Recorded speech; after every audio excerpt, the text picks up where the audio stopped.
Las mil y una noches, de autor anónimo, traducción de Joseph Charles Mardrus y Vicente Blasco Ibáñez.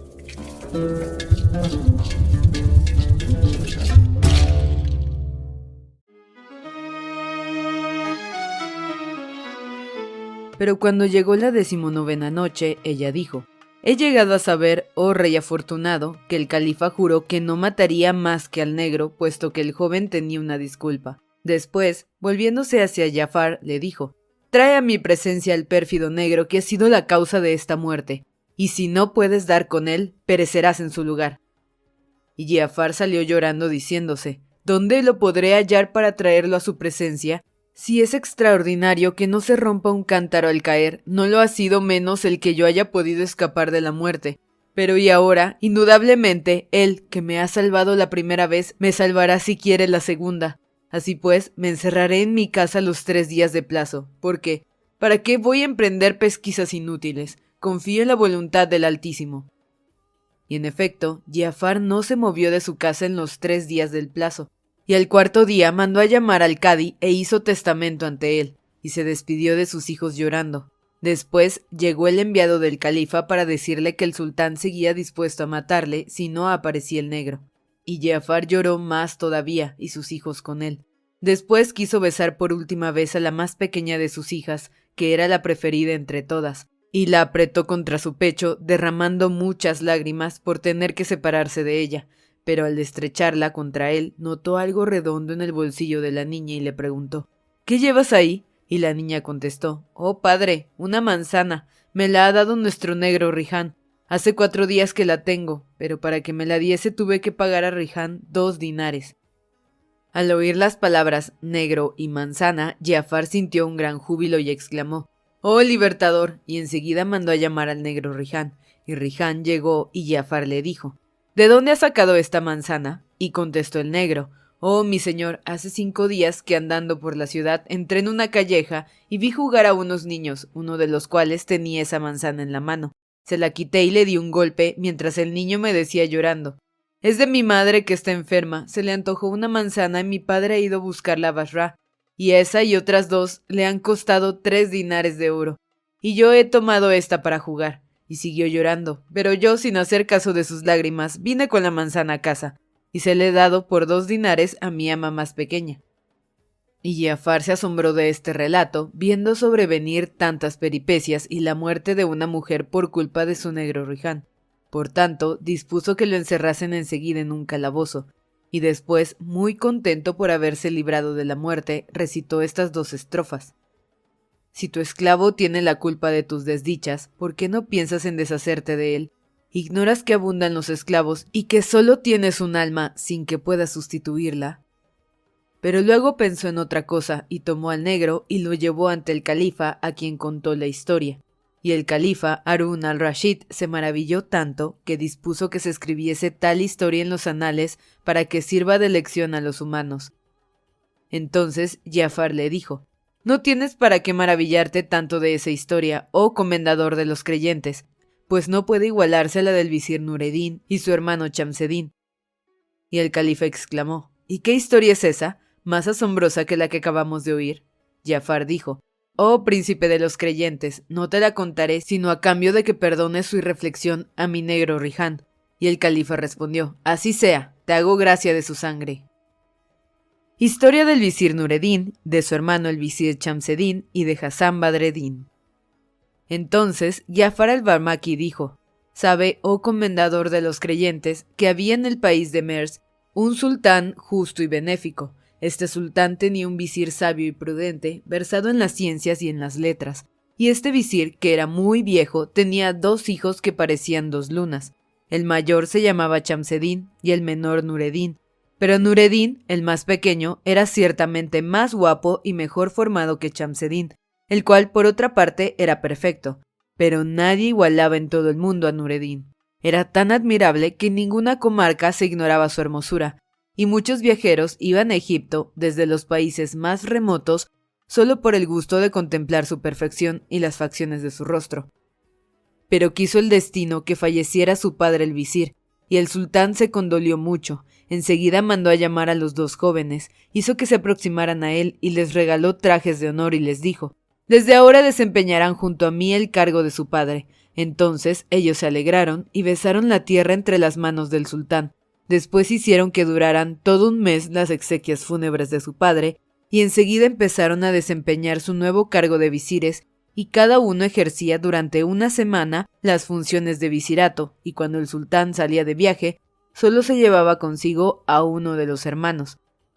Y una noche entre las noches ocurrió que el sultán tenía que salir a la mañana siguiente, y habiéndole tocado el cargo de visir aquella semana a Chamseddin, el mayor, los dos hermanos departían sobre asuntos diversos para entretener la velada.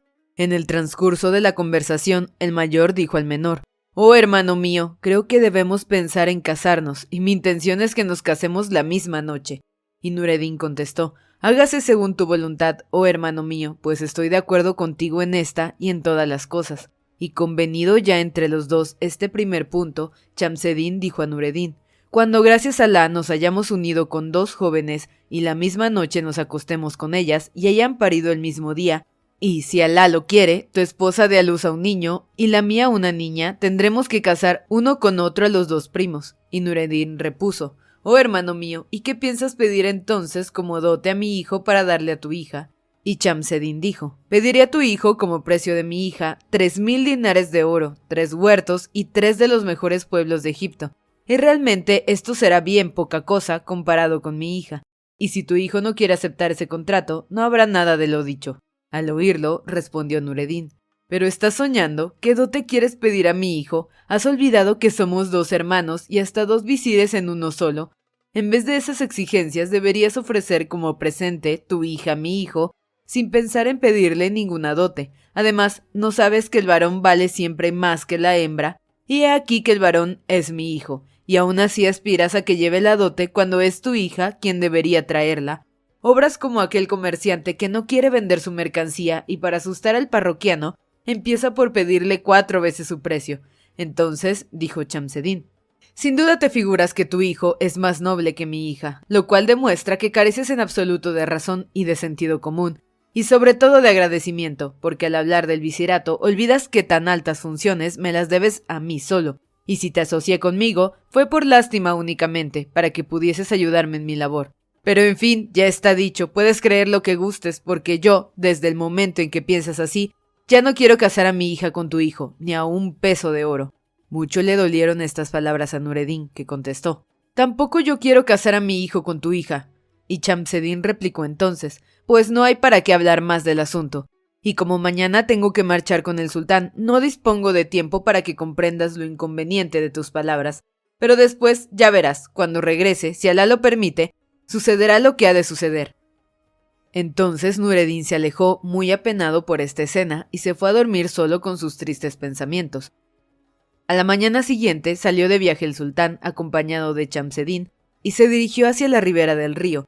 Lo atravesó en barca para llegar a Guesirá y desde ahí hasta las pirámides. En cuanto Nureddin, después de haber pasado aquella noche contrariadísimo por el modo de proceder de su hermano, se levantó casi al amanecer, hizo sus abluciones, dijo la primera oración matinal y después se dirigió a su armario, del cual sacó una alforja y la llenó de oro, pensando siempre en las palabras despectivas de Chamseddin y en la humillación sufrida. Entonces recitó estas estrofas: «Marcha, amigo mío, abandónalo todo y marcha. Otros amigos encontrarás en vez de los que dejas. Marcha, deja la ciudad y arma tu tienda de campaña, y vive en ella. Allí, y nada más que allí, encontrarás las delicias de la vida. En las moradas civilizadas y estables no hay fervor ni amistad. Créeme, huye de tu patria, arráncate del suelo de tu patria. Intérnate en países extranjeros. Escucha, he comprobado que el agua que se estanca se corrompe. Podría librarse de su podredumbre corriendo nuevamente, pero de otro modo es incurable. He observado también la luna llena y pude averiguar el número de sus ojos de luz, pero si no hubiese seguido sus revoluciones en el espacio, no habría podido conocer los ojos de cada cuarto de luna, los ojos que me miraban. ¿Y el león? ¿Sería posible cazar al león si no hubiera salido del espeso bosque? ¿Y la flecha? Mataría la flecha si no escapara violentamente del arco tenso. y el oro y la plata no serían polvo vil si no hubiesen salido de sus yacimientos, y el armonioso laúd, ya sabes, solo sería un pedazo de leño si el obrero no lo arrancase de la tierra para darle forma. Cuando acabó de recitar estos versos, mandó a uno de sus esclavos que le ensillase una mula torda, poderosa y rápida para la marcha, y el esclavo preparó la mejor de todas las mulas, le puso una silla guarnecida de brocado y de oro, con estribos indios y una gualdrapa de terciopelo de Ispahán, y lo hizo tan bien que la mula parecía una recién casada con su traje nuevo y brillante. Después todavía dispuso Nureddin que le echasen encima todo un tapiz grande de seda y otro más pequeño de raso, terminado lo cual, colocó entre los dos tapices la alforja llena de oro y de alhajas. Enseguida dijo a este esclavo y a todos los demás: «Me voy a dar una vuelta por fuera de la ciudad, hacia la parte de Caliubia, donde pienso pasar 3 noches. Siento una opresión en el pecho y voy a dilatar mis pulmones respirando el aire libre, pero prohíbo a todo el mundo que me siga». Y provisto de víveres para el camino, montó en la mula y se alejó rápidamente. No bien salió del Cairo, anduvo tan ligero que al mediodía llegó a Belbeis, donde se detuvo. Bajó de la mula para descansar y dejarla descansar. Compró en Belbeis cuanto podía necesitar para él y para la mula y reanudó el viaje. 2 días después, precisamente al mediodía, merced al paso de su mula, entró en Jerusalén, la ciudad santa. Allí se apeó de la mula, descansó y la dejó reposar. Extrajo del saco algo de comida y después de alimentarse, colocó el saco en el suelo para que le sirviese de almohada después de haber extendido el tapiz grande de seda, y se durmió pensando siempre con indignación en la conducta de su hermano. Al otro día, al amanecer, montó de nuevo y no dejó de caminar a buen paso, hasta llegar a la ciudad de Alepo. Allí se hospedó en uno de los canes de la ciudad y dejó transcurrir tranquilamente 3 días, descansando y dejando descansar a la mula. Cuando hubo respirado bien el aire puro de Alepo, pensó en continuar el viaje, y al efecto montó otra vez en la mula después de haber comprado los maravillosos dulces que se hacen en Alepo, rellenos de piñones y almendras, cubiertos de azúcar y que le gustaban mucho desde la niñez. Y dejó que la mula se encaminase por donde quisiese, pues al salir de Alepo ya no sabía dónde dirigirse, y cabalgó día y noche hasta que una tarde, después de puesto el sol, se encontró en la ciudad de Basra, pero no sabía que aquella ciudad fuese Basra, y no supo su nombre hasta después de haber llegado al Khan, donde se lo dijeron. Se apeó entonces de la mula, la descargó de los 2 tapices, de las provisiones y de la alforja, y encargó al portero del Khan que la paseara un poco para que no se enfriase por descansar enseguida. Y en cuanto a Nureddin, él mismo tendió su tapiz y se sentó en el Khan para reposar. El portero del Khan tomó la mula de la brida y se fue con ella, pero ocurrió la coincidencia de que precisamente entonces el visir de Basra se hallaba sentado a la ventana de su palacio contemplando la calle, y al divisar una mula tan hermosa, con sus magníficos jaeces de gran valor, sospechó que esa mula pertenecía indudablemente a algún visir entre los visires extranjeros, o acaso a algún rey entre los reyes, y se puso a mirarla sintiendo una gran perplejidad, y después ordenó a uno de sus esclavos que le trajesen enseguida al portero que paseaba la mula, y el esclavo corrió en busca del portero y lo llevó ante el visir. Entonces el portero avanzó un paso y besó la tierra entre las manos del visir, que era un anciano de mucha edad y muy respetable, y el visir dijo al portero: «¿Quién es el amo de esta mula y qué posición tiene?» El portero contestó: «Oh, mi señor, el amo de esta mula es un joven muy hermoso, lleno de seducciones, ricamente vestido como hijo de algún gran mercader, y todo su aspecto impone respeto y admiración». Al oírle, el visir se puso de pie, montó a caballo y marchando apresuradamente al Khan entró en el patio. Cuando lo vio Nureddin, corrió a su encuentro y le ayudó a apearse del caballo. Entonces el visir le dirigió el saludo acostumbrado, y Nureddin se lo devolvió y lo recibió muy cordialmente, y el visir se sentó a su lado y le dijo: «Oh, hijo mío, ¿de dónde vienes? ¿Por qué estás en Basra?» Y Nureddin contestó: «Oh, mi señor, vengo del Cairo, mi ciudad natal. Mi padre era visir del sultán de Egipto, pero murió al ser llamado a la misericordia de Alá».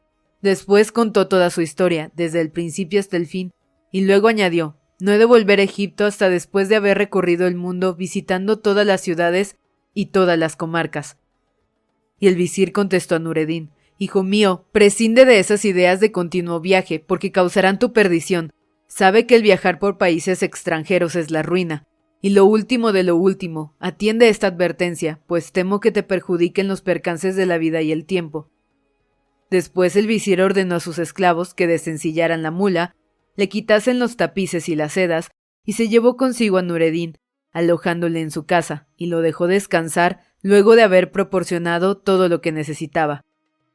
Nureddin permaneció algún tiempo en casa del visir, y el visir le veía diariamente y le colmaba de consideraciones y favores, y acabó por estimarle enormemente, hasta el punto que un día le dijo: «Hijo mío, ya soy muy viejo, y no tengo ningún hijo varón, pero Alá me ha concedido una hija que te iguale en belleza y perfecciones, y hasta ahora se la he negado a cuantos me la pidieron en matrimonio, pero a ti, a quien quiero con todo el cariño de mi corazón, he de preguntarte si consientes en aceptarla como esclava tuya, porque yo deseo fervientemente que seas el esposo de mi hija. Y si quieres aceptar, marcharé en busca del sultán y le diré que eres un sobrino mío recién llegado de Egipto, y que has venido a Basra expresamente para pretender a mi hija en matrimonio. Y el sultán, por cariño, te dará el visirato, porque yo ya estoy muy viejo y necesito descansar, y así podré encerrarme muy a gusto en mi casa para no salir de ella». Al oír esta proposición, bajó los ojos Nureddin y después dijo: «Escucho y obedezco». Entonces el visir llegó al colmo de la alegría, e inmediatamente ordenó a sus esclavos que preparasen el festín y adornasen e iluminasen la sala de recepción, la más espaciosa de todas, reservada especialmente al más grande entre los emires. Después reunió a todos sus amigos e invitó a todos los nobles del reino y a todos los mercaderes de Basra, y todos acudieron a presentarse entre sus manos. Entonces el visir, para explicarles el haber elegido a Nureddin con preferencia a todos los demás, les dijo: «Yo tenía un hermano que era visir en Egipto, y Alá le ha favorecido con 2 hijos, como a mí me favoreció con una hija, según saben. Mi hermano, poco antes de morir, me encargó que casara a mi hija con uno de sus hijos, y yo se lo prometí. Y precisamente este joven a quien ven es uno de los 2 hijos de mi hermano, el visir de Egipto. Ha venido a Basra con tal objeto, y mi mayor anhelo es que se escriba su contrato con mi hija y que viva con ella en mi casa». Entonces contestaron todos: «Sea como dices, ponemos sobre nuestra cabeza cuanto hagas». Y todos tomaron parte en el gran festín, bebieron toda clase de vinos y comieron una cantidad prodigiosa de pasteles y confituras. Y después, rociada la sala con agua de rosas según costumbre, se despidieron del visir y de Nureddin. Entonces el visir mandó a sus esclavos que llevasen a Nureddin al hamán y le diesen un baño, y el visir le regaló uno de sus mejores trajes entre sus trajes, y después le envió toallas, palanganas de cobre, pebeteros y todas las demás cosas necesarias para el baño, y Nureddin se bañó y salió del hamán con su traje nuevo, y estaba más hermoso que la luna llena en las más bellas de las noches. Después Nureddin cabalgó en su mula torda encaminándose hacia el palacio del visir, y al pasar por las calles le admiraban todos, elogiando su hermosura y la obra de Alá. Y descendió de la mula, entró en casa del visir y le besó la mano. Entonces el visir... En este momento de su narración, Shahrazada vio aparecer la mañana y se calló discretamente.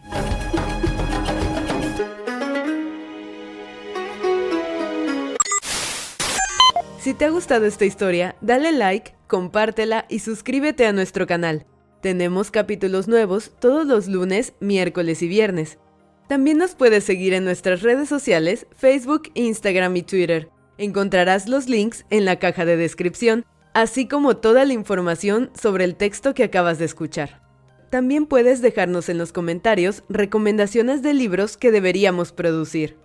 Agradecemos tu apoyo y esperamos que formes parte de nuestra comunidad.